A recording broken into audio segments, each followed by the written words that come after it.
History. We shall never surrender. Politics. Where there is discord, may we bring harmony. Current affairs. Going to Pizza Express in Woking is an unusual thing for me to do. Conspiracies. Ask not what your country can do for you. We'll stop terrorists from coming after us. I just received a beautiful letter from Kim Jong-un. It concludes that Iraq has chemical and biological weapons. I'm not guilty of harassing anyone. Well, I'm not a crook. This is the Political Dark Side Podcast. And now, here's your host, Matthew Howland. If you only knew the power of the dark side.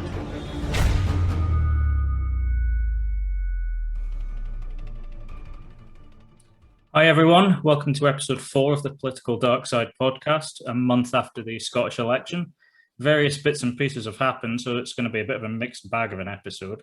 I'd like to quickly remind everyone to follow all the social media accounts, subscribe on the podcast apps and YouTube. Really goes a long way to helping the show grow. I've made some contact with some quite interesting people that I hope to get onto the show sooner or later, but if I'm lucky, it'll come off, but we'll see. Anyway, in the meantime, I'd like to welcome back to the Political Dark Side student and blogger Ryan McGuigan. You got a lot of positive reviews from your previous appearance, probably due to the balance that you managed to give. So I figured I would ask you back. Ryan, how are you doing and how was the exams? Yes, not too bad. They were actually better than I thought they would be. They've all submitted away, so just hoping that I'll have done enough to get good grades. I'm sitting actually pretty good just before going into it with my assignments, so it wasn't all bad, and I'm feeling pretty confident. I'm not always the most confident person, but I suppose there must be something right if I've done okay. So here's hoping I have. Yeah, I'm sure you will have done. I mean, your blog's always very well written, so yeah, thank you. You're very welcome. So let's start with the Scottish Parliament election. We saw the SNP win the most seats, but not enough for a majority. It's pretty much how the analysts thought it would play out. So I'd like to take it party by party and get your thoughts, really. So we'll start with the SNP. I would say they did well to shift the focus of the election into the single issue of independence, as usual. But I'll preface that by saying, if I'm going to be fair, I think the Conservatives did the same thing, because ultimately both parties are aware they pick up lots of voters by pressing home the single issues. The policy surrounding COVID, the response, personal freedoms, etc., they're roughly similar, so they couldn't really take each other to task on that, given that the national government was in power, the Conservatives, that is, following the same policies as the SNP in Scotland. So they can't really attack each other without exposing their own faults there. So what's your thoughts on how the SNP played the election and how the results worked out for them? Well, I think it was just as you said. They used independence as the main issue, and my whole point on the Question Time that night, and since then, and I still hold that view over a month on from that really at the present moment that shouldn't really be a major issue with everything that's happened with regards to COVID and all the social and economic problems that have come with it. So I think they've been pretty smart. I think, as usual, I think the SNP are very smart when it comes to elections. Even I think the most fervent unionists would admit that they just are always ahead of the game. They're always one step ahead of their opponents, so 2 steps ahead, I would say, because they know that, right, we can use this independence issue to kind of, well, okay, there's a problem in Scotland. We've got these really tight restrictions, which, again, there's a debate as to whether those restrictions have worked, but they have caused so many problems. They may have, we could argue whether they've stopped the spread of infection rates and deaths, but also caused a lot of problems at the side. We've got a drugs crisis. Education is kind of failing at the present moment, where, consistently, if you're on a higher income, your chances of succeeding are better than if you're on a lower income in Scotland, despite the fact that we have free university tuition. We have a lot of safety nets in place. So you would just assume that things would be better for the lower income, but it's not the case. So there's a lot of problems that Scotland has in 2021 that the SNP just seemed to, and I think this election was a classic example of that, where they just say, right, okay, we've got all these issues, but we still have this independence thing.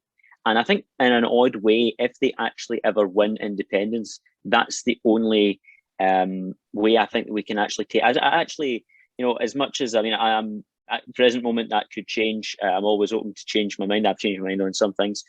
I currently am against independence because I don't really see it as independence. I don't really see the point in it. I think it would just be it's almost saying no to the rest of the UK, but yes to the continent of Europe, but no to other places. So it just doesn't, to me, it just doesn't seem this kind of nation state independence project.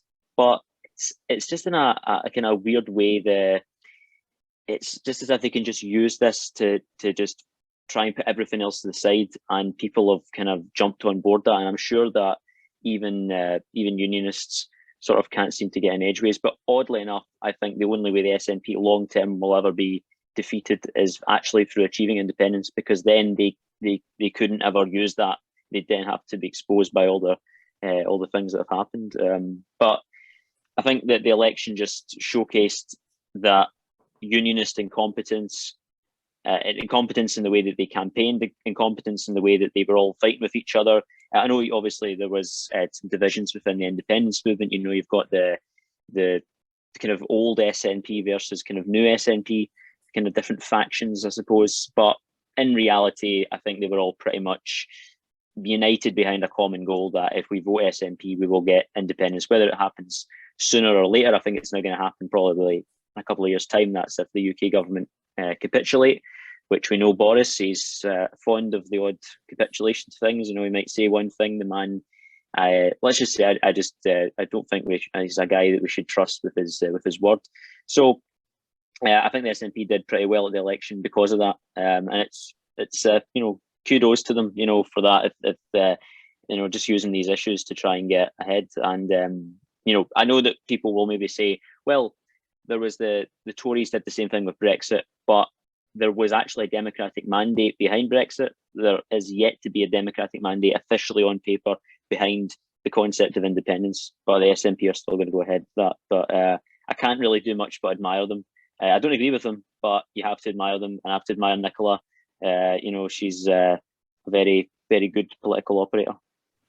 Yeah, it's from a point of view of somebody who doesn't necessarily support her, it's frustrating to watch from an analytical sense, in that, like, say, me and you are sitting here saying, yes, she's done really well, almost in playing politics, essentially. I mean, that's the name of the game, ultimately. Yes.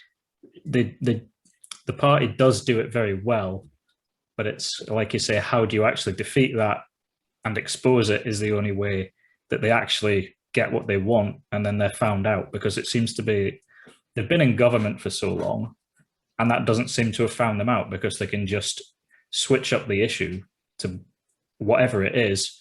Don't look over here, it's Westminster over there, everything's their fault, doesn't matter. Yeah.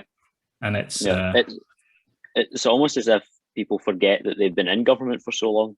Actually, they have been in office since 2007, which is insane. Like, I was only 5 years old. I was in primary one when they first entered office, and it's just crazy the amount of things that they still blame others for. I think they're still even blaming the last Labour government in Scotland for something. I read something a few days ago, and it's like, really? I mean, really? Like, I'm not like, I mean, you can, if you don't like Labour, that's fair enough, but come on. I mean, in 2021, I think that the Jack McConnell government of 2006, 2007 is not exactly to blame for any issues that are happening in 2021. I just think it's, again, this independence thing, if they didn't have that, they really wouldn't have much to say. I don't think they would even be in office. I think it's just kept them going, and it's kept their supporters in time to say, well, this is an issue we can keep voting them in for.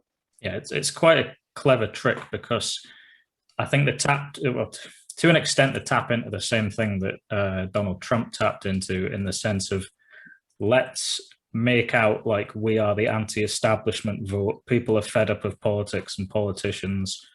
these people are blaming the politicians in Westminster, so vote for us, it'll get rid of them. And it's like, well, you're essentially just trading one set of bureaucrats for another. I mean, what difference is independence going to make apart from the vast financial arguments that go with it? But ultimately, you're still going to be governed by the same type of system, possibly more bureaucracy if they get their way and go back to the EU.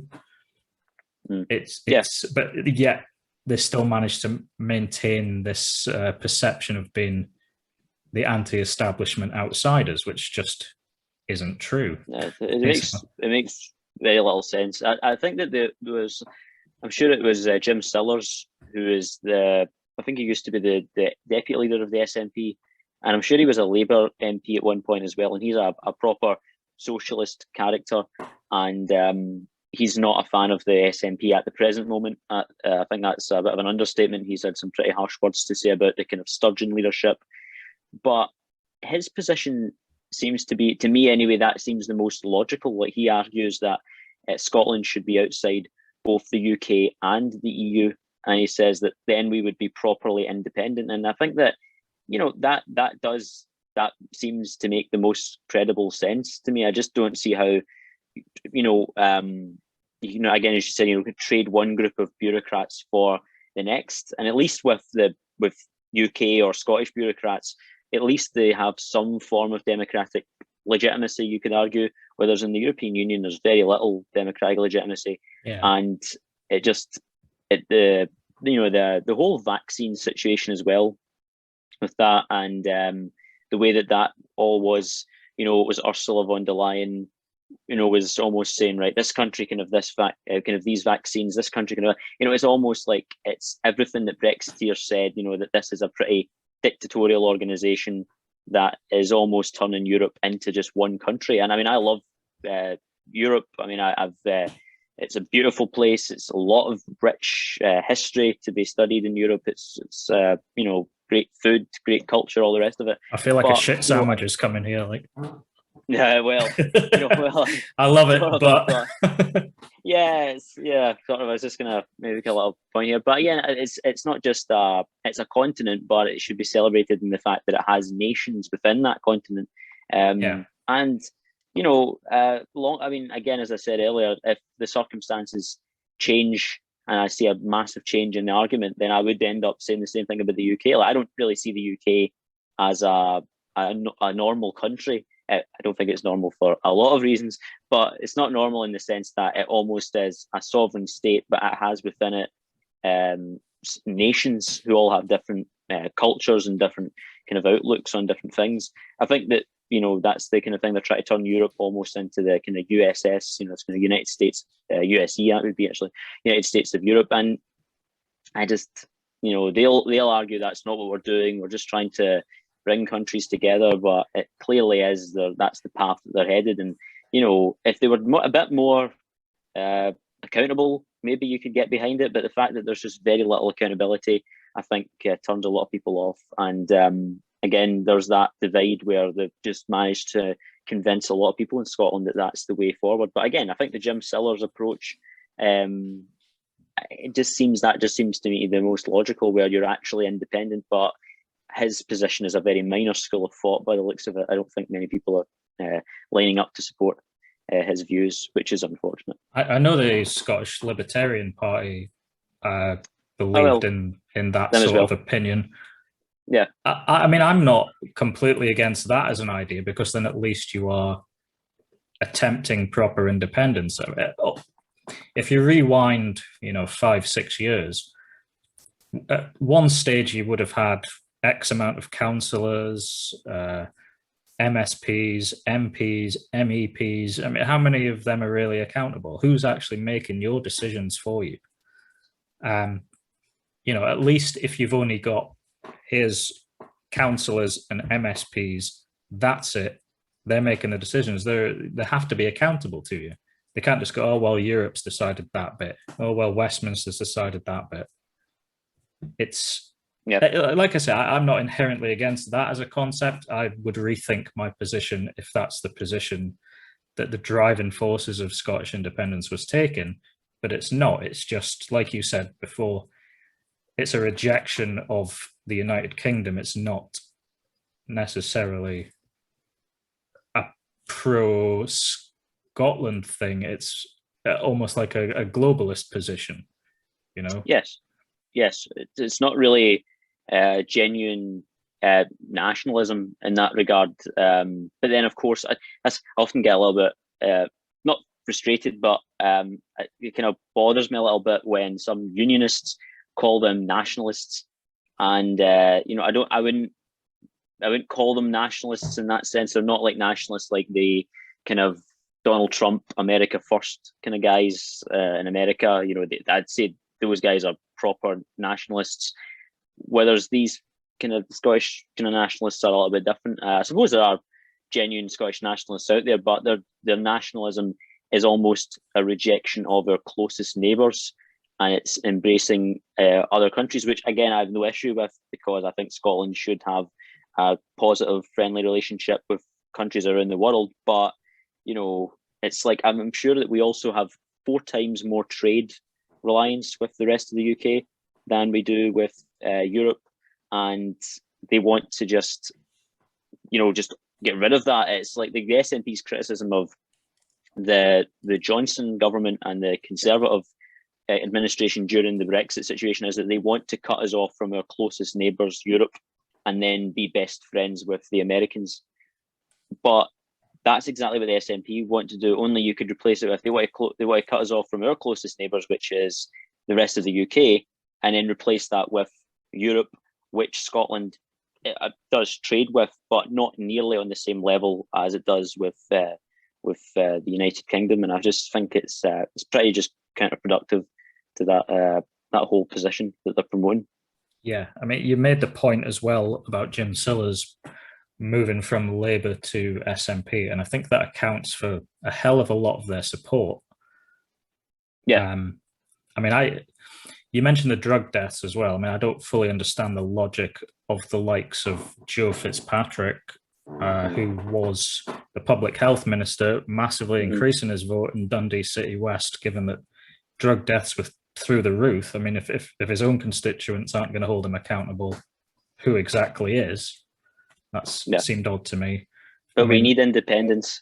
That's what I'll go back to. It's like, well, that's the situation. Oh no, but we'll worry about that, but we'll get independence first. And it's like, well, maybe not. Maybe get that sorted first, then we'll come to those other issues.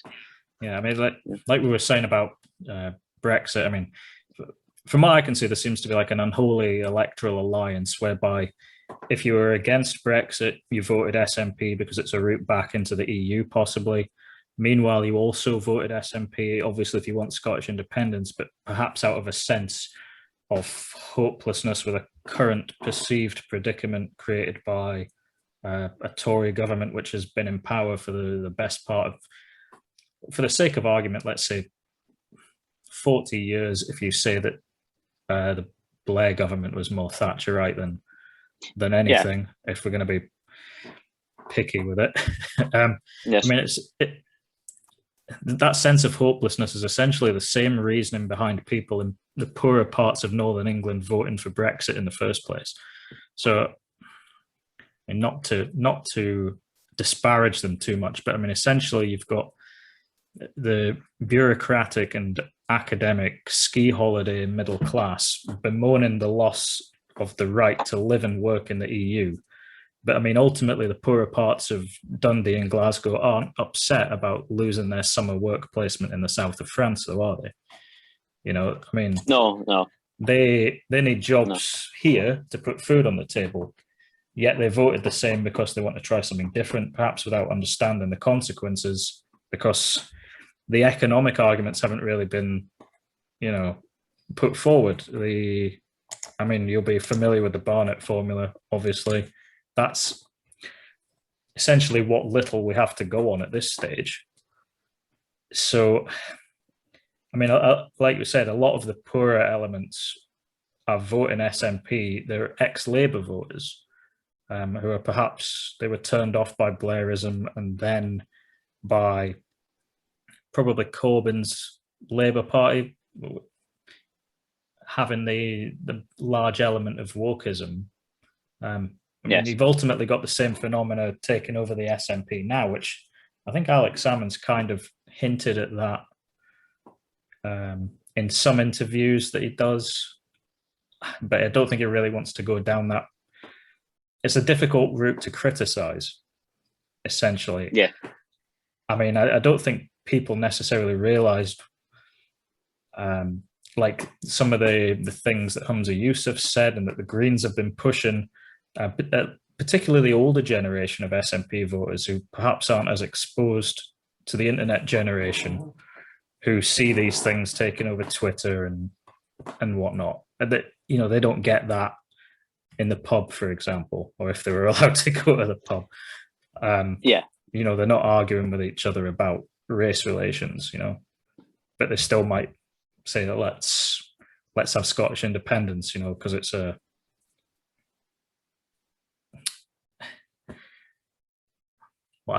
how to put it, you know, it's maybe something they've grown up with and that they want to press forward with, but it's not what their party necessarily is pushing anymore, and that's why you've probably got such a divide between the Salmond supporting members of the party and Sturgeon's alliance with the Greens.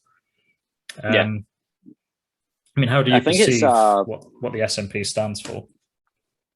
Well, I think it seems to be the kind of people, like younger people, who are always going to be more idealistic and more politically correct and wanting to, you know, right all of the wrongs of society and that type of stuff. And as a university student, I'm all too aware of that.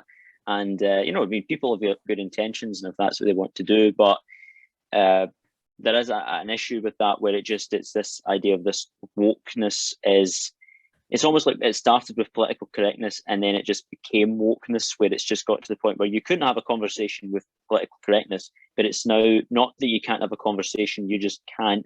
There's just nothing, they're just shut down. It's just, that's it.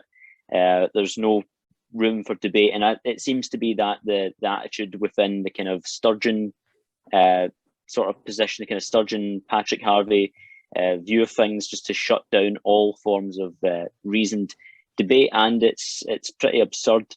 I think that perhaps the Salmond kind of wing of the SNP represents the idea that there is people in the SNP are against that. And I think we also need to remember that, you know, Twitter and Facebook, a lot of people don't. I think we exaggerate these mediums because we think that everyone gets their opinions from them, but they're not real life. I think it has to be ingrained to everyone just to make the case it is not real life. You know, that's not how things work. I think particularly for the whole tactical voting, you know, all that was going on, a lot of that was Twitter orientated. You know, you come off Twitter, you've been on Twitter for half an hour and you're like, all right, everyone's going to tactically vote. You know, this election's, you know, we know what's going to happen. But then in the real world, most people don't. And also people change their views by just seeing random things. You know, they don't. I think elections are often decided in the closing days of a campaign. I always remember the American presidential election last year, and I think it was the state of Arizona, and it was like 90 miles, and all it was all these Trump flags just everywhere, like "Keep America Great." And you'd watch that video and you'd think, right, well, Arizona is definitely going to vote for Trump. You know, they love Trump. But then, you know, Biden somehow won that state, and Trump ended up losing the election. You know, debate about whether he lost it legitimately, you know, but still on paper he lost the election. So that's a debate for a different time, I think. yes, there's a lot to unpack with that one. You know, a lot of smears around that one as well. That's an example of you can't have a debate. You know, the 2016 election was stolen and rigged, but 2020 it was totally fine. There was nothing wrong with 2020 at all. But you know, I think that there is a divide there that, you know, that's something that has to be counted. I think the majority of people aren't woke. The majority of people, even left-wing people, you know, even people you could argue, I saw, I think it was the socialist figures saying that they oppose, you know, woke politics and things like that. So I think most people are against it, but it's difficult to tell that. But there is a really powerful faction now, and I think that's one of the downsides of there being a minority government, is the fact that Patrick Harvey and the Greens, who are very radical, are now kind of going to. I mean, I don't think they're going to get positions in government. I think it'll just be the same as it was before, but they're going to have a major say, and that's pretty troubling for anyone who supports, freedom of speech and things that not too long ago we just took for granted as basic civil liberties and human rights. Yeah, well, most of that's out the window at the minute, or has been for the last 18 months. Definitely. So depending on where you lived, there was different voting patterns, a lot of tactical voting, so parties can claim victory and defeat in the same breath, unfortunately. Conservatives picked up a few votes and seats where they were number 2 already. It really tighten the gap. I mean, for example, in Aberdeenshire East, where I live, the runoff between my 2 previous guests, Gillian Martin and Stuart White, the gap was reduced from 16% to down to just 4%. How do you feel the Conservative Party performed here? I mean, you did touch on it earlier, which is cross-unionist party. All of them spent more time bickering amongst themselves about tactical voting than actually attacking the SNP, which you kind of understand that they almost have to do that, because if it's like hell freezing over if the Conservatives and the Labour Party start agreeing on stuff, and it completely undermines their whole point of existing. It'd be like the SNP suddenly deciding that they agree with the Westminster Conservative government. Everyone who votes for them will go, well, hang about, we're meant to oppose everything that they ever do for the sheer hell of it. So, I mean, like I say, how do you think the Conservatives performed at this election? I think they did well in some respects, but not so well in others. It was a really weird one because it said that their list vote went up. I think it was by 1%. I could be wrong there. I think it was by 1%, but their constituency vote went down. But I think the only reason for those changes was not a kind of grassroots Conservative vote or even a loss in support for them. I think it was just simply the tactical voting that was taking place in several constituencies. I think that they had a very weird campaign. It was different from 2016, and that's why I actually at one point thought that they were actually going to go behind Labour. I actually thought Labour was going to overtake them. It was quite astonishing just to see the amount of bickering and just nonsense that a lot of Conservative figures were coming out with. But I think they held their nerve because ultimately I think a lot of strong unionists ultimately trusted them more with the idea, because I think they'll always use the adage that they have the word unionist in their party. So they are the Scottish Conservative and Unionist Party, so they're going to always claim that we are the official main party in favour of the union. But I do think that they capitalised on Labour's supposed softness towards the SNP, the idea that they were not tough enough in taking on the SNP. And I think that there was just any support that they lost was purely because of tactical voting. I think a lot of people, but there was a lot of smart strategy. Again, the fact that, as you said, if it went from 16 to 4%, then a lot of Liberals and Labour people were, holding their nose to vote Conservative. But again, that's probably never going to happen. That wouldn't happen in a month of Sundays. The idea that Labour and the Tories getting together to work together, I think that Labour knows Labour's already down. I don't really think they could go any further down than they already are. So I think that going through the 2014 referendum and supposedly them working with the Tories, which I always never really understood at the time, and I don't understand it now, because politics shouldn't be about that. It shouldn't be about grudge and grievance. It should be about pragmatism, working with people, even if you don't agree with them, still working with them if you think that they are for the common good. I think it's just wrong to see it in that kind of sense. And I think that they can work together. I think that the Tory and Labour can work together on some issues. Obviously, they're going to disagree on a whole host of issues, but there's an issue where they both agree. They agree with the existence of the UK.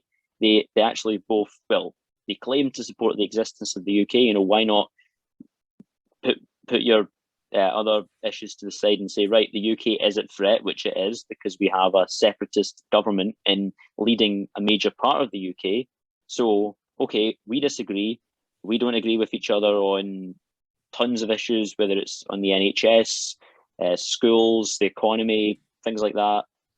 We'll put those differences to the side, but on this issue we'll come together. But unfortunately, not enough. It wasn't enough to tilt the SNP favour. But I do think that the Tory party did well in sense of purely based on tactical voting. I think it was because of that, and also I think a lot of unionists just didn't trust Labour. I think that was part of the reason why Labour lost some support, because I think in the dying days, and also I think there was that the Record, that was it, the Daily Record front cover, which essentially called for some sort of alliance between Anas Sarwar and Nicola Sturgeon. Really didn't help Anas Sarwar in terms of, I mean, I think that a lot of unionists thought, right, this is a Labour newspaper, there's something not right here, we're not going to back them. And I think that was a classic case of them doing that to themselves. I think they should have been, I mean, and also the Labour also treated the Tories as their main enemy at that election, which I think was wrong, because it's a Scottish election. Their main enemy is the SNP. That shouldn't really be the Tories, but they did that, and I think they were just kind of all over the place, which helped Douglas Ross in the long term. Yeah, I mean, there is an interesting argument to say maybe the post-election they should have formed an alliance, Labour and the SNP, so that at least if you're in government, you can try to affect change from within. I mean, surely that would be more beneficial to people than an alliance with the Greens, for example. You know, if the Labour Party are already in there, they can go, right, we're actually going to fix this thing that you're doing wrong, drug deaths or unemployment or whatever. And then they can then go to the electorate and go, hey, since we came in, stuff's been sorted out. And then at the next election, they might steal some of the voters back from the SNP because they've showed that they are capable of governing again. Yes. Well, so, I think that based on the two manifestos, the Labour manifesto, I think because because Labour aren't pro-independence, they said there wasn't going to be a referendum. The fact that Labour took that out of it and said, right, we're not going to have this referendum, we're going to focus this parliament on the economic and social recovery from the COVID situation. We're just going to prioritise these issues which need to be fixed. We're going to prioritise the loss of jobs, we're going to prioritise the drugs crisis, things like that. And I think that would have worked, but unfortunately, ideology got in the way, where it was this ideology of, I'm just going to call it separatism, I think, from now on.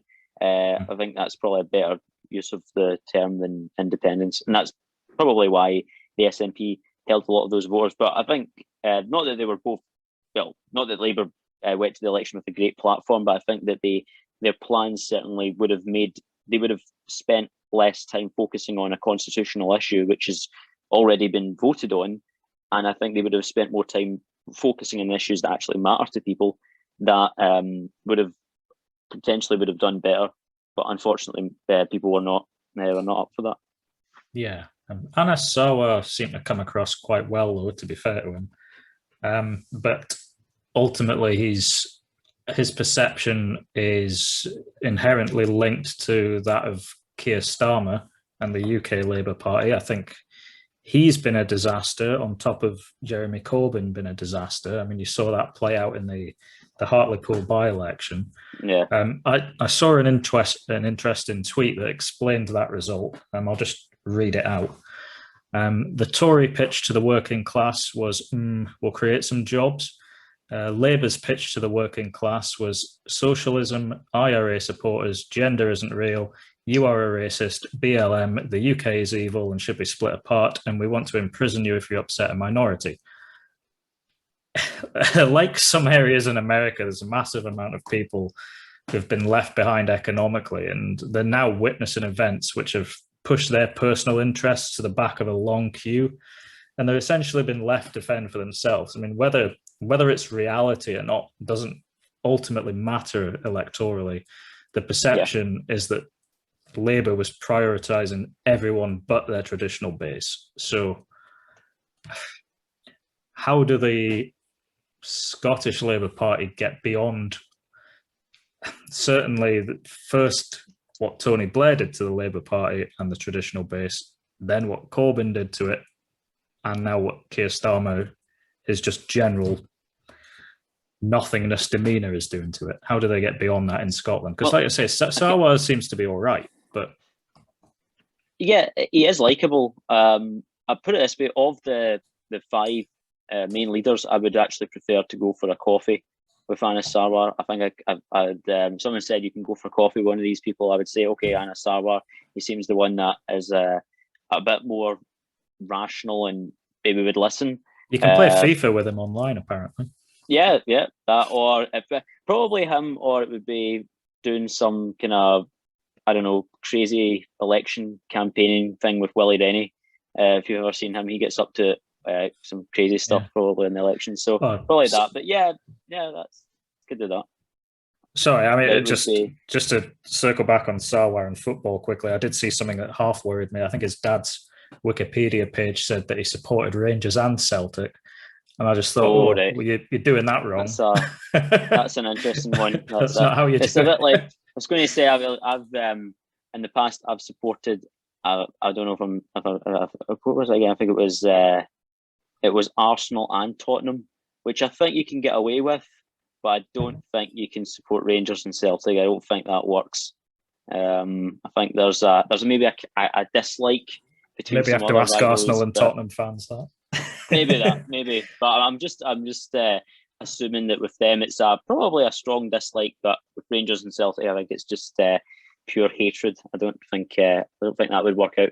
But you know, he does seem like a nice enough person, and I think he's brought some things to the table. But just Labour is just in a state right now, and it just doesn't have any backbone to challenge any government. I mean, it's not going to challenge the SNP in Scotland, and it's not going to challenge the Conservatives in England big time. There's, you know, and again, I just think it was the women that went up to Keir Starmer and she just started saying, "Go Boris, go Boris," and so I couldn't help but feel sorry for him, because he's just been left with such, you know, a terrible result in 2019. He had to inherit all of that, and now it's just terrible. I think it's almost like he's almost like an Ed Miliband, but yeah, he's dead in the water. He doesn't have the personality of Ed Miliband. I mean, at least Ed Miliband had some pretty famous moments, like "I'm tough enough" and the eating the bacon sandwich,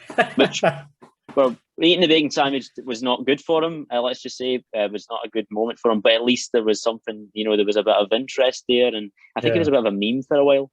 Did you see Starmer getting kicked out of that pub?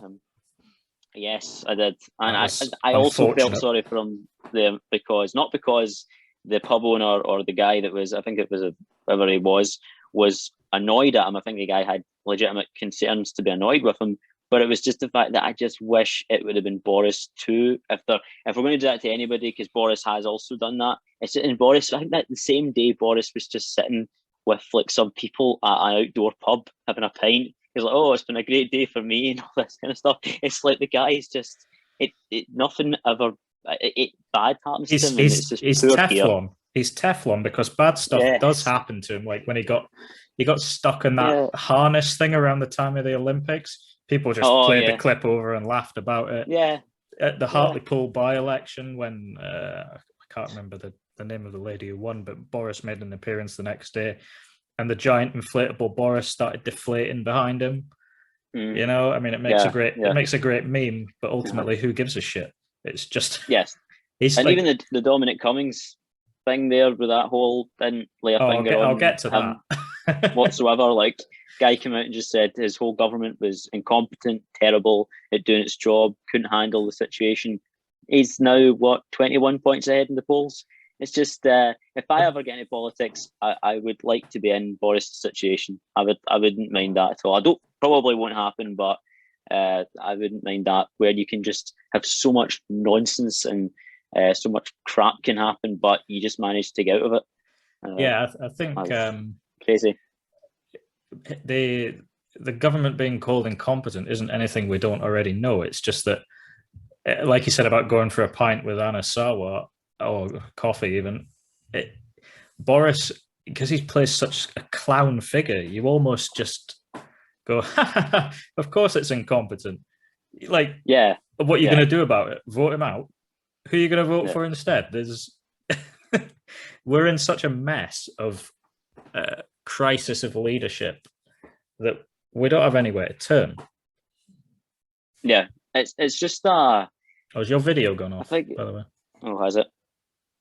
Am I back? Yeah, there you go. Yeah, that's me. But there's just I don't know, it's just that Keir Starmer just can't seem to bridge that gap, and I don't really know what he's going to do. The only Labour figure I can think of right now who may save the party's chances in England anyway is Andy Burnham, but unfortunately for them, he's not an MP, so he would have to. I don't know how that would work. I don't think you can elect non-MPs as the leader, so I think they would have to get him in some by-election. Well, and then wasn't Douglas Ross leader up here without having a seat?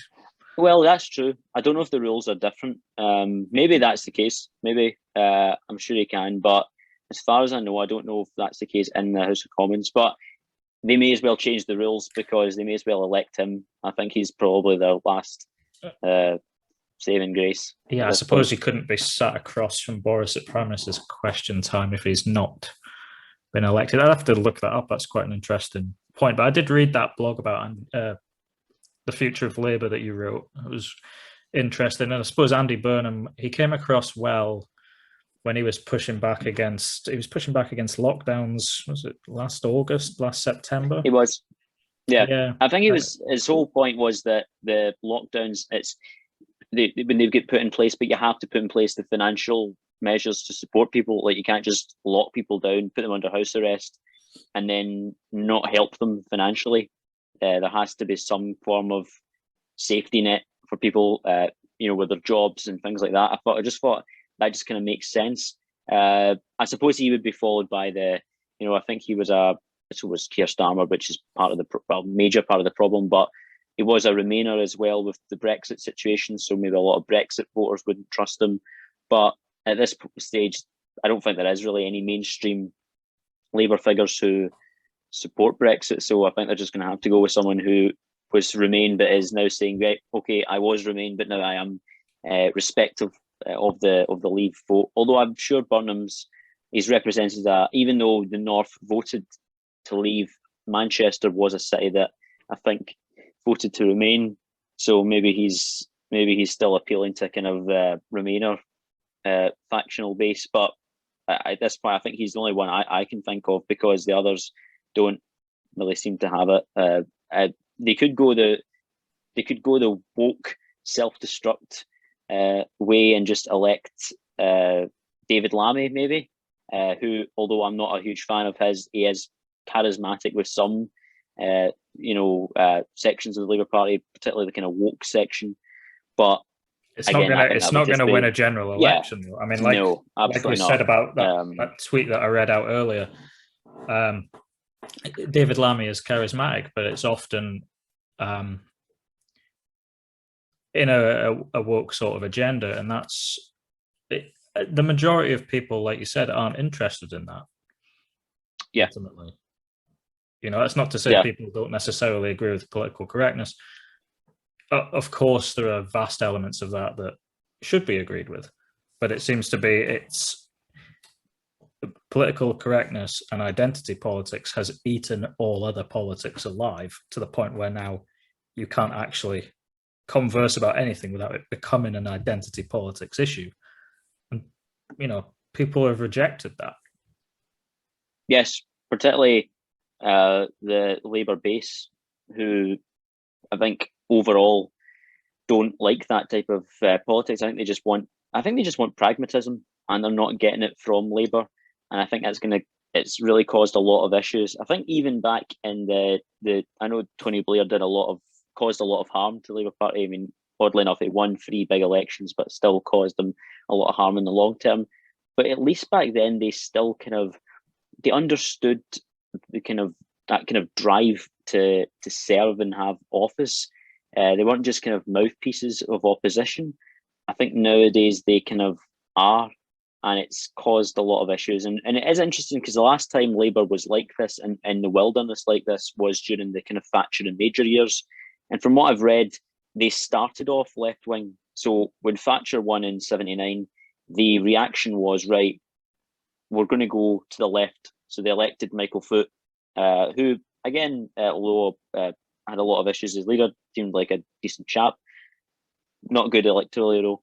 So he gets elected as leader. They then do a complete disaster in 1983, and they then put in a more moderate Neil Kinnock, who then he loses 2 elections, but he spends the best part of his time in office trying to get rid of the far left until John Smith comes in. Obviously, tragically passes away. He then gets replaced by Tony Blair, and they just narrowly become more electable because they become more moderate and they become less averse to being opposed to talking about the major issues of the day that some might find inconvenient. They were kind of, okay, we're going to challenge these problems. But they just don't seem to have that. It's kind of the opposite. So they started off a little bit moderate under Miliband, and then they went full left with Corbyn, and now you've just got, I don't really know, really, with Keir Starmer. I think that he's supposedly of the kind of soft left faction, but he still has a lot of pressure from the far left, because the Corbynites are there to stay. They're not going to go away anywhere. They've really cemented their place in the party, and it's just they're never going to get into their heads that type of politics, no one's going to vote for it, And it's not that they haven't got good ideas, I may be biased on this direction, but I'm against university tuition fees. I think that there should be a scheme to try and tackle homelessness. I think government should do things about that. I think that we should try and prioritise workers' rights as much as we can. Allowing corporations to get in the way of that's wrong and immoral. So I think that the Corbyn project has some good things to it, but at the same time they believe in open borders, and they believe in kind of like identity politics kind of structure that just turns people off. So they're kind of with us, they're kind of with the people on some issues, but then they'll kind of say, right, okay, well, we want to provide fair welfare to everyone, which I'm completely behind, and I support immigration, but it has to be controlled as well. There has to be some kind of control. You can't just have a massive welfare state, but also have open borders at the same time, because I just don't think the maths show that's going to work. So they're just kind of alienating a great deal of people, and in the long term, that will continue to hurt Labour. And I'd like to see a pragmatic Labour government elected, actually, but I just can't see it right now at the present moment. I don't think anyone can really see that happening, because the Tories have such a huge grip on power in England, and the SNP have a huge grip on power up here. I just wonder what Welsh Labour's doing, because they seem to be the only part of the UK where Labour is performing well as Wales. So maybe they need to take a leaf out of their book. Yeah, I couldn't say for sure. I don't know enough about Welsh politics to be honest. Same. Let's move on to the other parties that stood in the election. I don't especially like the way that they were treated by the media. I mean, I understand, obviously, that you can't have an unlimited amount of parties on a stage, and there has to be minimal criteria to reach to become legitimate. But ultimately, when you have massive names like George Galloway and Alex Salmond, who was the former First Minister, that should be enough to warrant a place in the debate, at least. I mean, I think there's a vicious cycle for them in that they start new parties dedicated to whichever issue it may be. They get treated like a small party by the media, and then that's borne out in the election results, which then justifies them being mistreated in the first place. I mean, if they were put on the stage, they would get much more electoral share and probably make a bit more of a difference, like Galloway's unionist arguments, Salmond's independence without SNP policy arguments. They were both quite interesting, but nobody really heard them because they were marginalised. I mean, I saw a tweet from an academic which I'll read. It said, "Now we can all go back to ignoring electorally irrelevant former politicians." I mean, I think that's almost arrogant to an extent, given that on the one hand, some academics are going to say, well, you know, we need so much change in politics, so much change in society, but then they also advocate for a closed system that only recognises the parties that have already made it. So, I mean, we're just going to vote for Labour, Conservative, SNP forever, are we? Nobody else is going to come along and go, here's an idea, but I don't fall into that neat category of the main parties. So, I mean, certainly Galloway was subject to a bit of a media circus, you know, showing clips of him acting like a cat on Big Brother, and Salmond was made out to be a fringe sex offender lunatic. But I mean, ultimately, these two shouldn't have been written off. They probably should have had some sort of a platform that wasn't just written off as Russian government propaganda, as it were. Yeah. Yes. Yeah. I mean, that's just seems to be the way it happens, where there's someone comes along from the outside, and the media just decides, right, this person's crazy. This person is they're not suitable for mainstream thought, and it's so ironic, because it's the same people who are always going on about how we need to have diversity in politics. We need to have diverse range of voices and all this type of stuff. And what could be more diverse than the figures that you've mentioned? You know, you've got a former First Minister who's kind of leading a almost anti-woke kind of revolution, trying to get the SNP to kind of change its ways on that. You could argue you've got a former MP who, you know, testified before the US Senate in 2005, and you know, as we say in Scotland, you know, gave it laldy, and you know, just kind of got them telt on the fact that they were bringing the West into like a full-blown illegal invasion of Iraq. I saw people trying to make out like he was racist because he said something to Humza Yousaf on Twitter, and it's like George Galloway literally has an ethnic minority family. Yeah, it's absolutely crazy it's to just like so ridiculous. And he's not. I mean, he's spent his whole life standing up for the rights of racial minorities. You know, I think he's, you know, his whole life he's stood up against racial injustice of all kinds. But because he doesn't agree with the SNP, and because he believes in the existence of the UK, somehow he's a bad person. Is that what we're going with? Yeah, you know, I mean, he literally the same about stood up there against UK government policy with the Iraq War, his own party's policy with the Iraq War, for God's sake. But, you know, no, he's a racist. And for that, he was expelled from his own party. I think he's had a history of annoying the right people, and people have really got annoyed by him. But, you know, it just baffled me that those kind of outside figures were not rewarded. And I know, obviously, there's, you know, you don't, that's not how politics works. You know, you can't just say, well, I like that person, so therefore they should get elected. You know, that should be how it works. I like that person. Well, get elected. Yeah, I suppose. You know, if you ran, I'd probably support you as like, what's his policies? Well, no, he's a nice guy. He's a nice guy. That type of thing. But it does go like that. But I think in general, people vote based on the ideas that the candidates have, and you know, you don't have to support them, but at least listen and hear them out. And the kind of media academic elite reaction to them was just kind of absurd. But you know, but it's interesting because the Galloway and Salmond probably don't disagree on a few things. I'm sure they probably agree on some things. I'm sure they're both kind of both on the left side of the spectrum.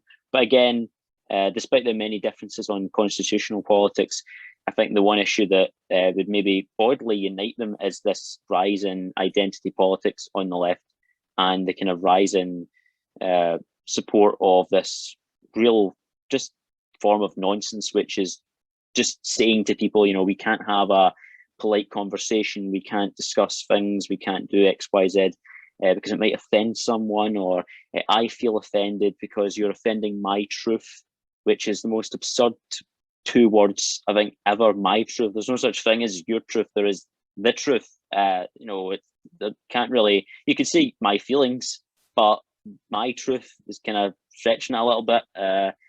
But it's just that was the unfortunate aspect of it. But I kind of knew that was going to happen. I didn't think Alba would win many seats, or I think if they were going to win anything, they'd maybe get one or two.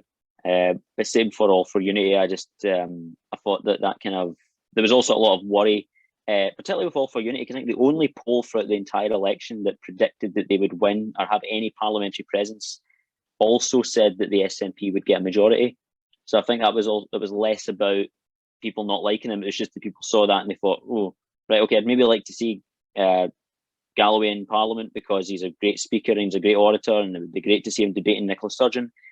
But I'll probably just go and elect this kind of shy, mealy-mouthed person who's standing on the list, not because I want to see them, but that's going to, electing the mealy-mouthed Tory guy is going to probably stop Nicola Sturgeon getting a majority more than electing Galloway, and it was an unfortunate situation, but it was pretty predictable. The opposite would actually play out, in as much as if Galloway was in that parliament, he'd be making some noise most days.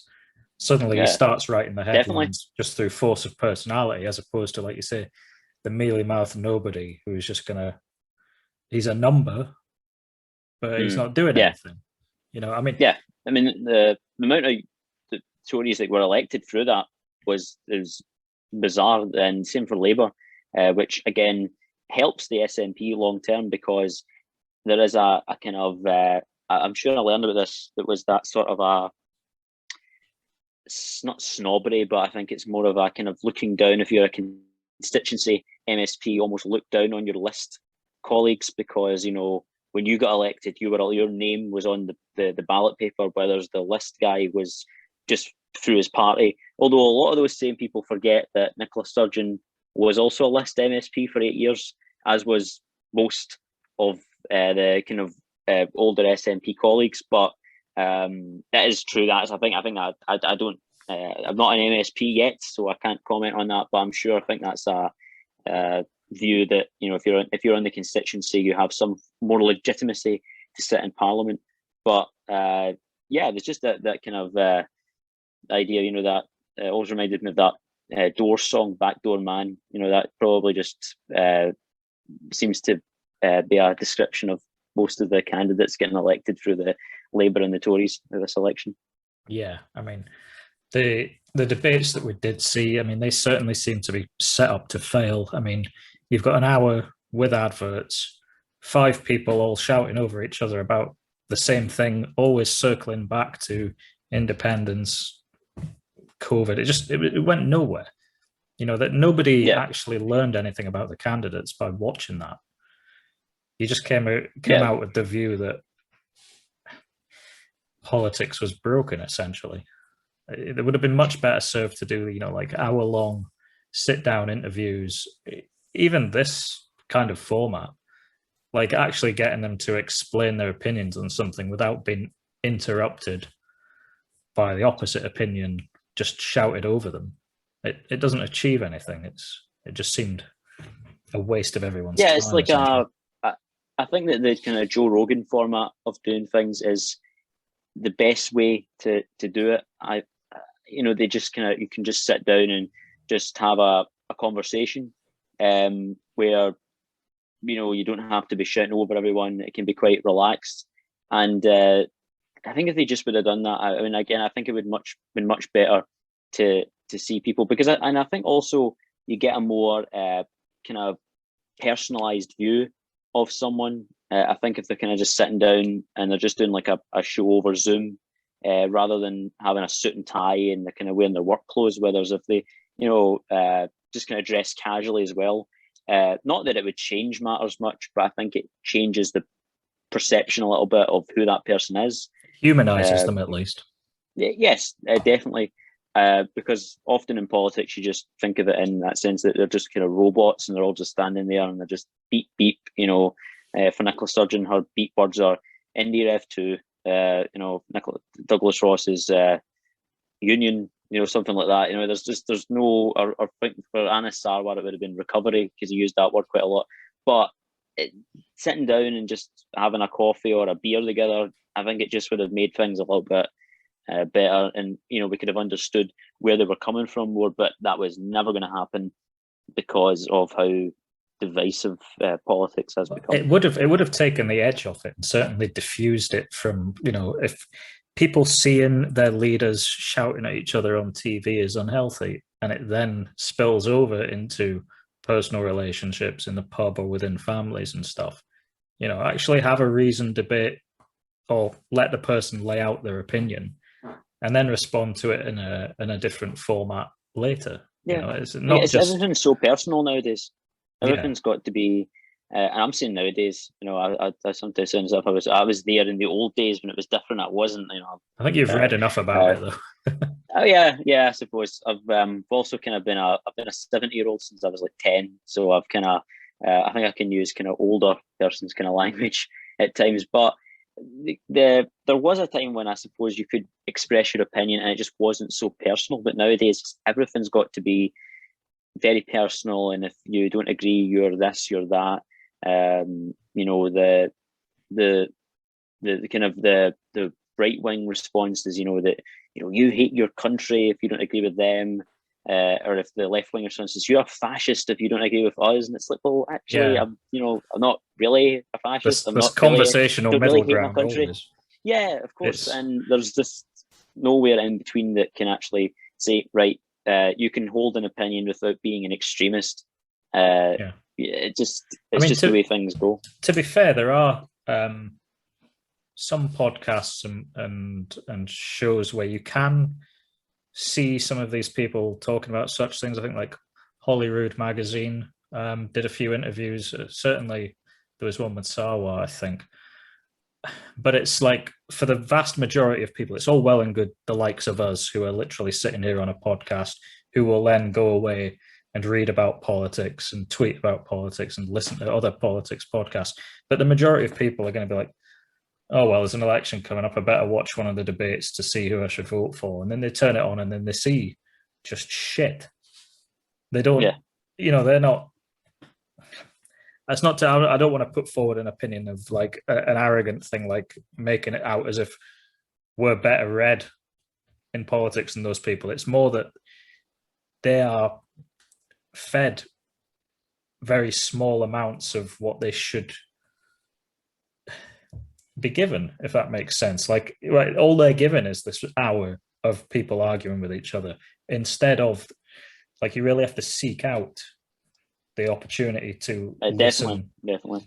And it's our media is responsible for that, Definitely. And I would also have to look at the amount of people that didn't vote. I know we had a higher turnout this time because of the postal votes. I think it was like 63%, which is pretty good for a Scottish election. But there was still 37% of people that didn't vote, and that could be attributed to that. This just kind of lack of interest, where they think, right, I'm going to put this on, see who I can vote for. But then you turn it on, and it's just politicians just shouting at each other, and they're getting nowhere. And because people don't have the time, and it's not just the time, but I think the energy as well. A lot of people, when they go on social media, they use it for different reasons from us. They would go on it for sports, or, just to look at daft, nonsense. They just like things like that. So it's like comedy, things like that. They don't really get their news in that kind of same way. So they're almost like, well, I don't really know. I don't want to make a decision on something that I don't know. Although, unfortunately, a lot of people who are ill-informed do go and make decisions which they probably shouldn't. I'd rather, this might sound bad, but I'd rather the person didn't vote where they didn't know the facts than then going and voting when they don't know the facts. I'd rather I know what you mean. That's maybe a controversial view, but the last 18 months has, because every day you've got Boris or Hancock or Sturgeon streamed into your house directly talking about something. It's led to a lot of people have become politicized about like every issue, and they'll take like a certain issue and then vote based on that, as opposed to developing a nuanced opinion on it, on the broader spectrum of what's actually going on. You know, like, oh, Sturgeon's done well with the lockdown, I'll go vote for her. Like, having probably never watched a speech from her previously, but because it's been beamed into your home for the past 18 months, or like, oh, Boris, he's quite funny, isn't he? I'll go vote for him. You know, it's not a, like we say, it's difficult for us to put that point across without sounding like, you know, we know better than everyone else. Of course we don't. Of course, everyone has the right to their opinion and the right to their vote. It's just that, you know, the media is not presenting everybody with a full deck of cards to play with, is my issue. Definitely. You know, yeah, it's difficult to what's the word? Put forth this opinion and get it into the right wording. Yes, definitely. Because when I say that, it does sound like I'm saying people don't vote, which I'm not. But, you know, I think people should vote, definitely. But they should also, you know, we always have those campaigns that just say vote. You know, you whatever you're doing today, you know, it's election day, and if you've got a spare 5 minutes, go and vote. But also, they should say, instead of doing 5 minutes vote, they should say 10 minutes to spend 5 minutes having a quick, you know, even if you're not clued up on everything, quickly look through what the parties want, what they support, then vote, as opposed to just go and vote. Because I think that's the problem, particularly young people, where it's, you know, it seems to just be I think that's why they have 16-year-olds voting in Scotland, because they know that they're naive, they're idealistic. There's a herd mentality a little bit as well with the younger generation. It's like, oh, definitely. My friend did this, so I'm going to go do this. And there's very few people, certainly at that age at school level. I'd imagine you were probably one of these people. I certainly was, where we're almost of the opposite opinion for the sake of it, just to be awkward. Definitely. Yeah, I'll admit, I was just a contrarian, just to be a contrarian at times. You know, it's not with every single thing, but when you try your best to be a little bit unique, because I just think it's boring if everyone's at a dinner table. There's 5 people at a dinner table, and they all have the same views. They all think the same. I just find that to be really boring. I think there has to be at least one person there who says, right, maybe there's an alternative approach to be considered. And I was always that person. I was always a little bit different from my people my age, my peers, because, you know, I don't think there's many Christian Democrat distributist 19-year-olds walking about. I could be wrong, but I think most people my age are not reading J.K. Chesterton, are not studying distributist economic theory. I could be wrong. Maybe those 19-year-olds are it's a silent group of people, but I'm going to go ahead and say I'm probably one of the only guys my age with that particular mindset. But I like to be different, and in the next couple of years, I might be a little bit. I think it's always important to just at least state that, you know, you're going to change your views, and that can happen. That's why I always say to people, you know, we read my blogs and things like that, but take it with a pinch of salt, because with new information, I don't think it's a bad idea to change your mind. But at the same time, I think people need to be informed on the issues before they can make a reasoned judgment. And unfortunately, a lot of young people don't do that. They don't really take the time, which is not an attack on young people. I'm not attacking my own generation, but I think a lot of young people just, again, they listen to, you know, what the celebrity said. What the celebrity said, so it must be right. Or, you know, this the guy from the Line of Duty. Is like one of the detectives in it? Is I'm not sure. Martin Compton, I think his name was, and he was he was kind of quite a big influencer, as was Alan Cumming and Brian Cox, who are all very good actors. They're kind of SNP guys. Brian Cox is a fantastic actor in my opinion, but again, it's undeniable that they have influence over people, and it's not just them, but I think a lot of celebrities have a lot of strong influence over people, which they really shouldn't have, because celebrities, they don't know everything. Let's just say. It's almost as if they are. But they don't. They're certainly mobilise around the time of an election to give their opinion. Oh yeah, as influencers, and like you say, that doesn't seem fair. Certainly on young people, because they've not been out into the world unless their parents have taught them. They don't know the first thing about like getting a mortgage, for example, just like basic economic facts, because they don't teach you it in school. They certainly should do. Maybe they do it. It's been that long since I've been out of school, but basic economics should certainly be taught in school. And then, the young people haven't necessarily gone out into the jobs market and understood how intrinsically linked politics and economics truly is, to then come to a reasoned judgment when they do go to the ballot box. Like you say, if they're going to the ballot box going, oh, well, so-and-so said I should vote for whoever, that's not a reasoned conclusion to make. It should be, right, how is this actually going to affect my life and the life of people around me? And I like to think people are doing that, but I think there's certainly an element of people who aren't doing that. And I think that certainly plays out in America more than here, probably. There's a lot to explain how the 2020 election went, certainly how the 2016 election went. Joe Biden was sitting having a interview with Cardi B. That was the worst thing I've ever watched. That was... I don't really... not doubting her credentials, maybe. You should doubt her credentials. Feel free to doubt her credentials. Probably should.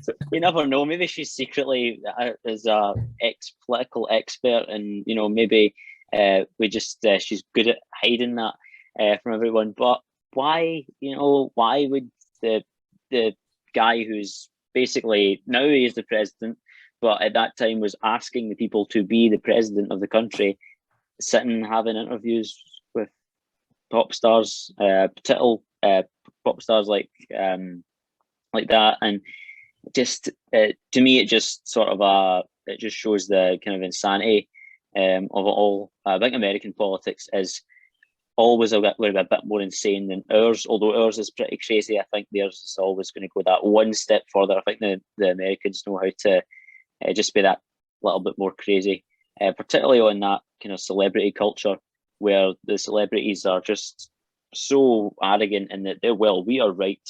And it's like, not really, maybe not, but not to say that they can't be wrong, or sorry, they can't be right, but I think that they generally think very highly of themselves when really they shouldn't.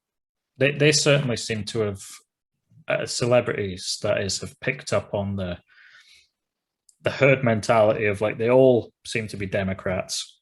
Anyone who's Republican seems to be weirdo. Not ousted, but certainly pushed to the fringes. I mean, some of them certainly act like fringe people. Let's take is it Randy Quaid, or is it his brother? Which one was in Independence Day?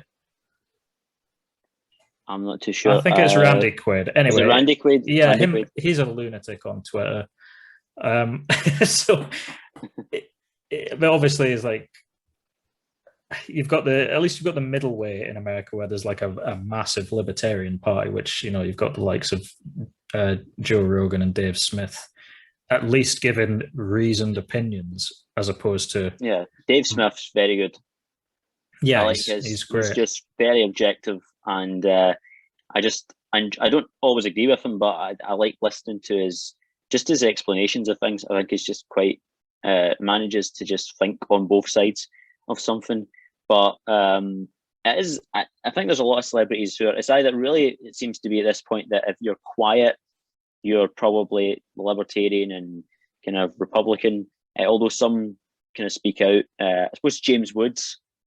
He's quite vocal, but he's not like, he tweets. I've never actually seen. I don't think he ever actually speaks his politics. I don't think he actually talks about his politics. I think he just puts it all on Twitter, which is quite interesting. I don't think he's had a job probably in Hollywood since like the mid 2000s as a result of Still that. on Family Guy, isn't he? I think. Yeah, he is. Yeah, and that's where I know him from. So that's where I like the old piece of candy. That's I did enjoy that. He crops up in funny. a lot of 90s political roles, inevitably. Yeah. I think he was also in. I'm sure he was in Casino as well with Joe Pesci, Robert De Niro. He might have been in that. Can't remember him being in that. He's normally the I bad could guy be wrong. in whatever film he's in, but I like him. I liked.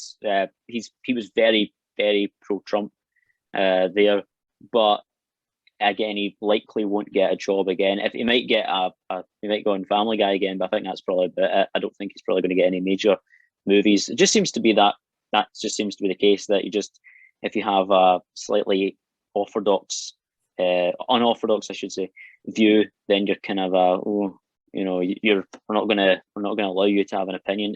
Tim Allen as well. Tim Allen, he's also kind of he's quite quiet, I think, about his politics, but I think he's only quiet because he wants to keep his job, because he's been in he's in Toy Story, he was in some kind of major films, but he is Republican, I'm sure, but he kind of Disney would have him straight stay out quiet. the door. That girl that was definitely in The Mandalorian, what was her name? Oh, I can't remember her name. Anyway, she said something pro-Trump on Twitter, and then they kicked her out of the Star Wars franchise.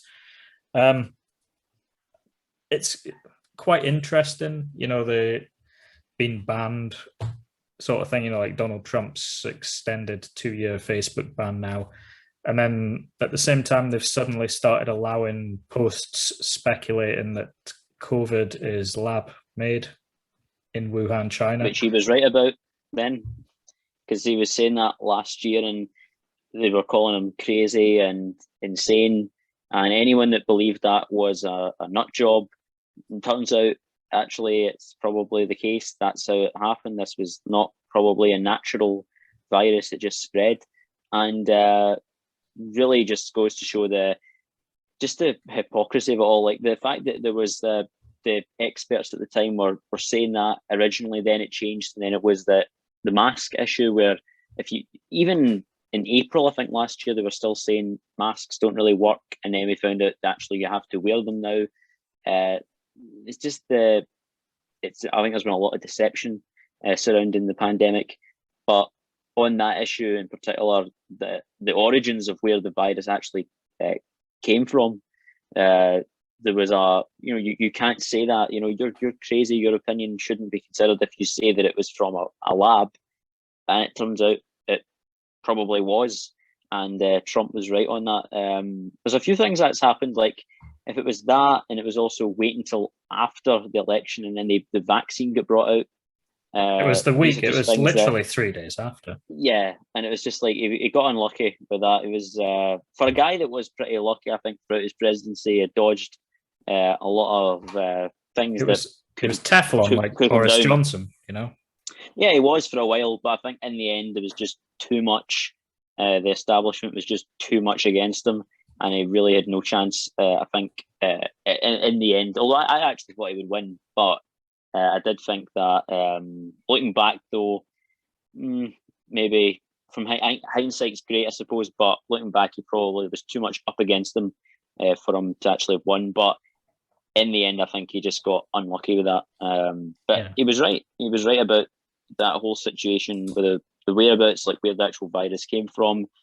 But it's not been proven yet. We're not there yet. But yeah. When you've got President Biden talking about properly investigating it, there's bits and pieces coming out about Dr. Fauci's emails. Rand Paul really took him to task, and there's a good chance. Yeah. A good chance Fauci did lie, because his emails directly contradict what he's said during questioning.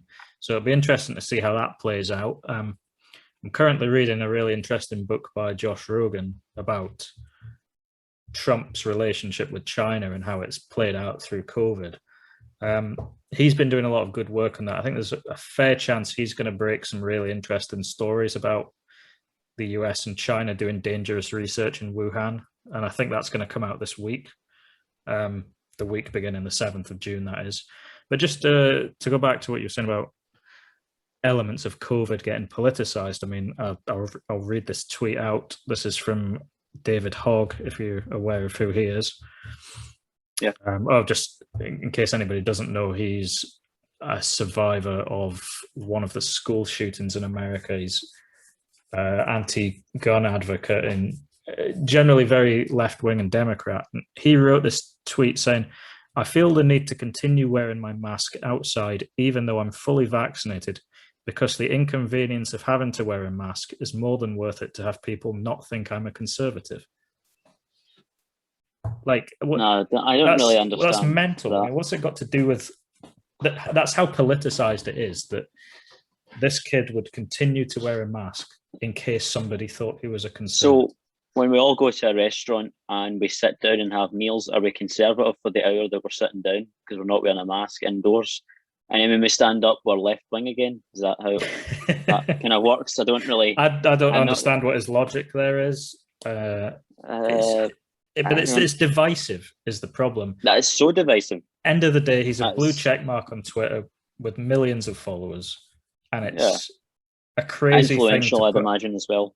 Yeah. Unfortunately, people are going to read that and go, "Oh, well, if David Hogg's doing that, then I better think like that as well." And that's just, it's not good. No. Like, there's people take their masks off for various different situations. That doesn't make them. It shouldn't have anything to do with your political views. Surely, whether you wear a mask or not. Like, I suppose if you wear, like, I suppose the skepticism of the effectiveness of masks is probably going to be higher in conservative circles. I'm sure. I suppose not really in the UK. I think. Very, very conservative circles, but I think in America there is a general skepticism of masks amongst that's the pushback to the people saying that you definitely have to wear them because freedoms, though it's it's that divisive that everything's divided. Whereas, but if you've had two, did they say they said he had 2 vaccines? Is that right? It says he's fully vaccinated, so presumably fully. Well, there's no reason for him then, unless there's a rule in place that says that he has to wear it. But if he's walking about and he's just going places, he's young as well. I think he's just a bit older than me, I'd imagine. It's just ludicrous. There's a lot of interest in research about masks causing bacterial infections, though, as well. So at this stage, people are probably getting more harmed by wearing them. Yeah. And they also do a lot of damage to the environment, the oceans. Yeah. I mean, certainly people who have to wear them. That's awful, of course. But I mean, certainly the people who have to wear the masks for like an 8-hour shift or something in a supermarket, that must be awful for them. Yeah, it's not. It's not comfortable. No, at all. But I think a lot of people have just become used to it, and it's probably something I imagine that will just keep going even after the pandemic ends, whenever that will be. Well, now that we've had this cabinet reshuffle and you've got Mr. Yusuf in charge of health, I mean, that's something to be massively concerned about. And he probably knows less than Matt Hancock knows about health. I mean, that's a really low bar to set to start off. But I mean, he's just destroyed as Justice Secretary, he's been destroying our rights to free speech. Now he's going to destroy our rights to like decent, good healthcare. So that's his, role that out. It's like John Swinney went from causing disaster with schools as education secretary. He's now in charge of the COVID recovery. It's not looking good. It's not. You never know. He might surprise us, and maybe things will work. But no, I don't think these guys are. I think their track record should speak for itself. But I don't really. I mean, there surely should be some form of qualification to get to these positions. I just think she just probably thought, right, we'll need to reshuffle the cabinet. We'll just pick random people. No, that's not going to work. Yeah, I mean, I've always advocated for a system that eliminates political parties and, votes for each individual cabinet position, as it were, based on, somebody's merit. Maybe have like a 10-year term sentence with, this election is going to be run between a doctor against a nurse against someone from the pharmaceutical industry, and then yearly referendum on how they're doing their job. That seems to be far more sensible. That would be interesting. Far more sensible than let's put Matt Hancock and Humza Yousaf in charge of health. I mean, obviously they're going to have their advisors, but ultimately they're at the top of the food chain in those departments, and it's just an odd system, especially when you can then so easily shuffle this person into the next role, as if I have mastered justice now. I will now go and master health from a starting point of knowing nothing. It's just I really don't understand how that's our system. But speaking of Hancock, I mean, as you mentioned earlier about the Dominic Cummings whistleblower, that was quite interesting. What did you make of all that? From what I kind of watched, I did think that it was pretty explosive stuff, and I didn't realise that the bitterness from Cummings. I did think that he would kind of interesting, because when everyone was, it was weird the timing of it, because it was the end of May last year that he was under so much pressure to resign because he was caught. I think it was from April last year when he broke the COVID rules, and which was just insane. What was it? He was driving to test his eyesight and all this type of stuff, and a lot of craziness there. But interestingly, all these kind of conservative people had his back. They were all saying, right, well, we all make mistakes. It's not really anything. It's not a big deal. And they're now against him because he's now against the government. So I did find it interesting, just the timing of it. But it really didn't expose anything that different. I think we already knew that they were not prepared to sort the situation out. There was a lot of incompetence on Boris's part, and it just exposed that the government just is, it's almost like this kind of, it's the truth behind the fatigue. Like the government will pretend that everyone's all friendly with each other and everything's working out really well, but in reality it's not. There is probably a lot of heated arguments between people. But again, it's any other time I think that would have probably hurt a government badly, but the fact that it didn't really do anything, I don't think it's I think it's just probably just been forgotten about now. That was only a couple of weeks ago. Just shows you how quickly information is changing. Have you ever watched the Adam Curtis documentary Hypernormalization? Don't think so. I think I've heard of it. It's probably on the iPlayer. It's about 4 hours long. It's interesting. I mean, one of the main points he makes is that, like, ultimately politicians have now become middle managers to a system that they have precisely no control over. Well, maybe they've got a little bit of control. You know, they can shift the needle a little bit this way, a little bit that way, but ultimately they cannot, you know, present any form of radical change because the system of economics, of globalization, trade deals, everything is so intertwined that there's nothing anybody can really do to change anything. And I think when you had Dominic Cummings up there talking about, you know, Hancock and Boris and whatnot, it really drove home the idea that these people, they're there, but they're like, it's not even that they're asleep at the wheel. They're just, it's like they're dummies that have been sat into a Tesla that's driving itself, and it doesn't matter what they say or do.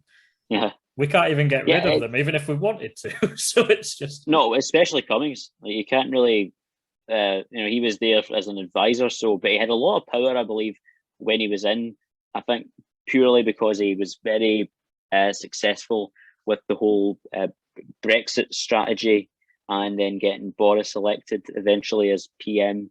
So I think that they kind of liked him, and I think that's why they thought he was a very strong operator to have on side. But he wanted his cake and eat it during that questioning, though, because he was kind of saying like, "Oh, government incompetence, blah blah blah blah blah," and then it was part of it though. And in the same breath, you were the one who was, you know, an advisor to the Prime Minister during this time. Very powerful.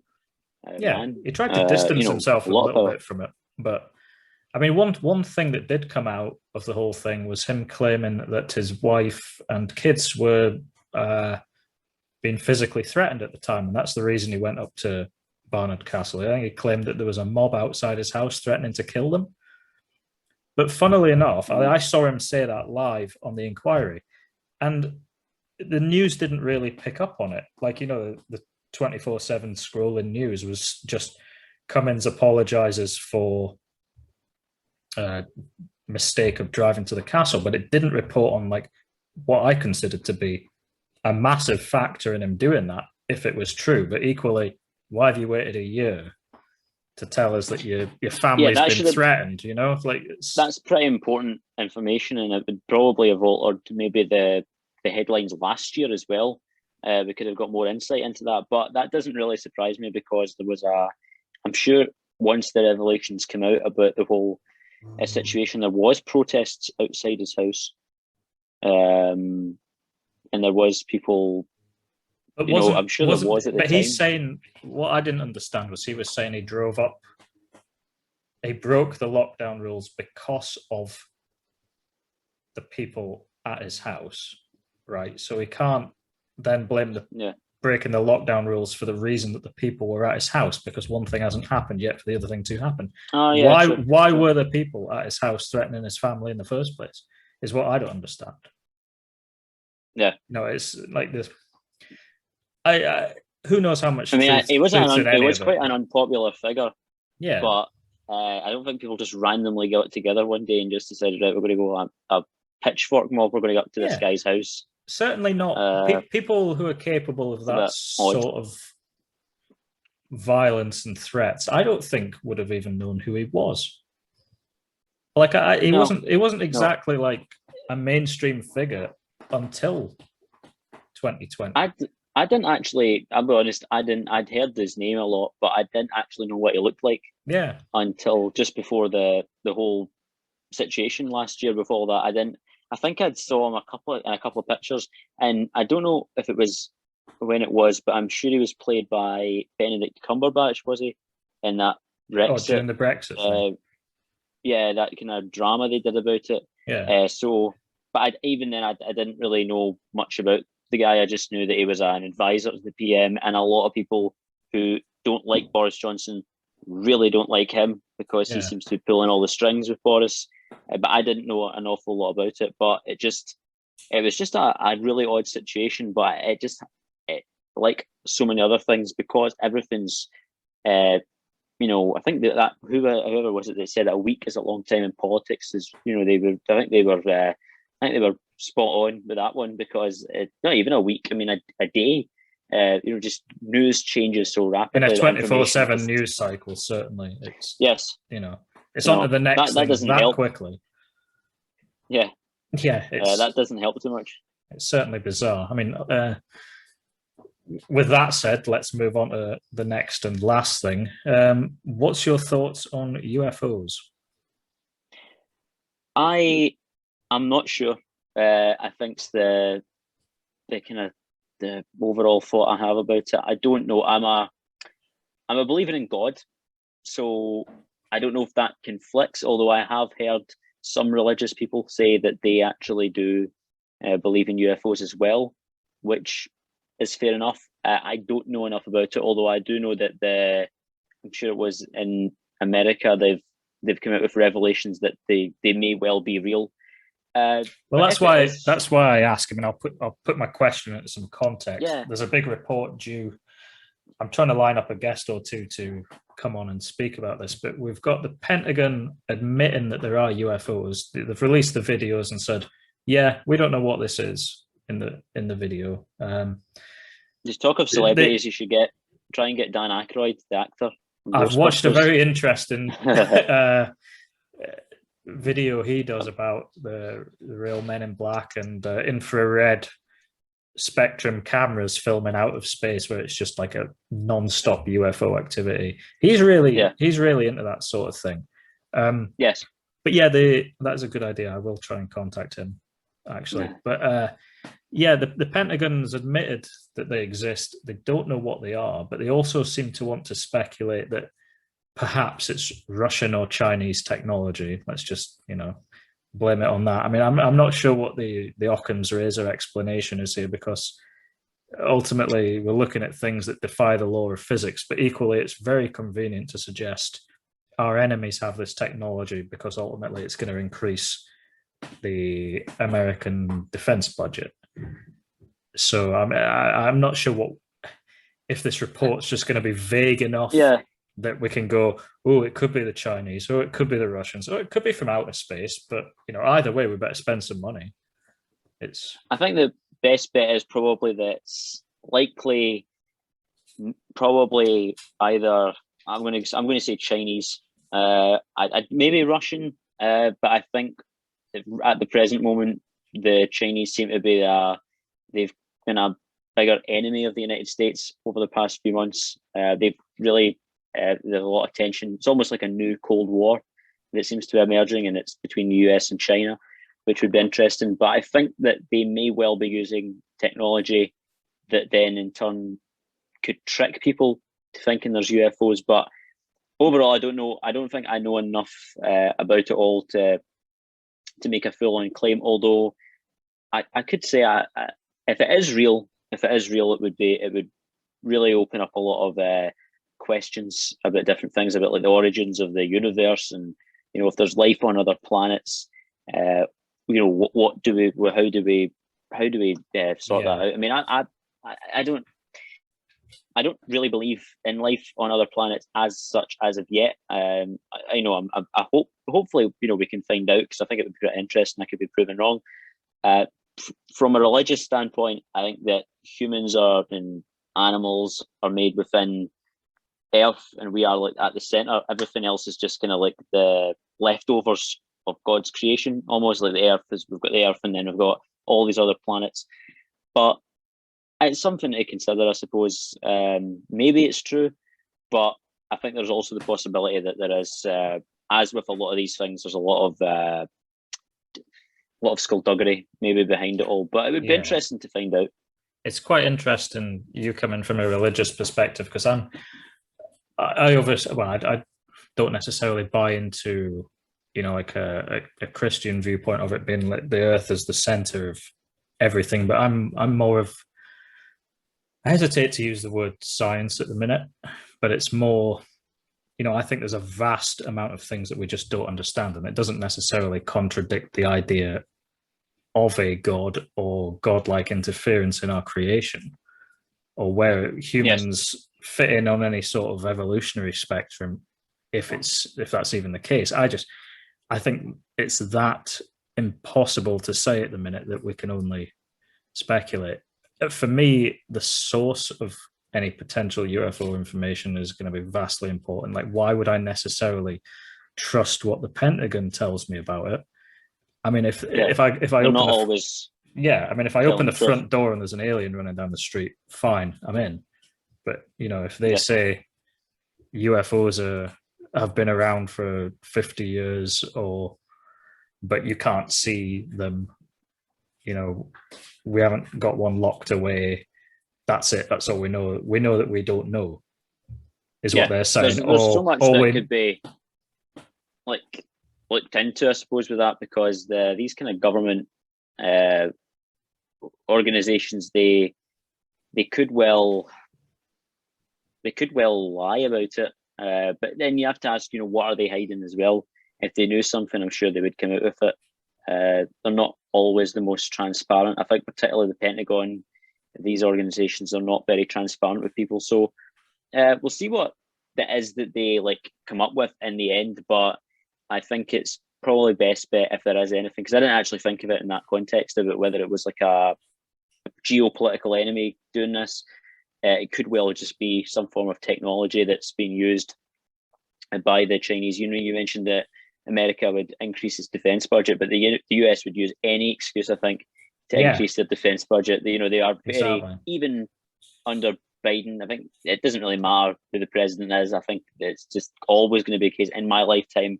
I think it will always be the case that we have some hawkish position on defense from America. Even under Trump, you could say that he didn't get them involved in any major on-the-ground conflicts, but he was still pretty hawkish when it came to defense spending.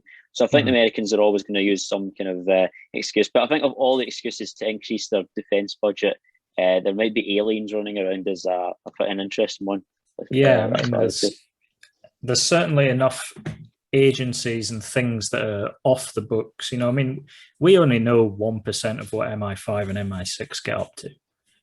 So, you know, all these agencies, they're not particularly transparent because national security. So who knows? You know, our entire history might be a lie, and that's very, very interesting rabbit hole to go down, which we should probably save for another time because we've been on for about an hour and a half. So yeah, we better wrap it up there. So thanks for coming on. I'm sure we'll do it again. No problem. Anytime you like. As for the next episode, hopefully I'll be able to let everyone know soon who I've got lined up. We shall see. Stay tuned. Thanks, Ryan. We'll see you later. Thank you.